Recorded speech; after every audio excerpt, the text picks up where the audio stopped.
నేను ముఖ్యమంత్రి అవుతా, 10 ఏళ్లలో నేనే పిసిసి చీఫ్, మనసులో మాట చెప్పిన జగ్గారెడ్డి, అధిష్టానానికి కట్టుబడి ఉంటా, అటెండర్ పోస్ట్ ఇచ్చినా చేస్తా. మరి అక్కడ సెక్రటరియట్లు ఉన్నాయట, అటెండర్ పోస్టులు పోతావా జగ్గారెడ్డి గారు?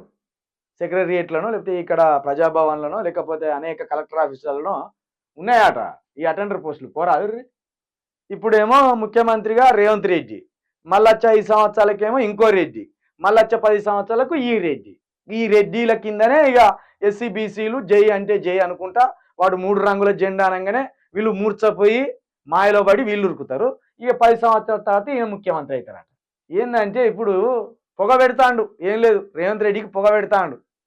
నీ అంతటోని నేను కూడా నీ అంతటోని, నన్ను తక్కువ ఎత్తివి, నన్ను చూసిస్తున్నట్టు ఎత్తివి, ఇట్లా సురుకులు పెడతా ఏమంటాను, నేనే ముఖ్యమంత్రిని అంటూనే అధిష్టానానికి లోబడి ఉంటా, నా మనసులో మాట చెప్పినా. ఇట్లుంటది రెడ్డిల కథ.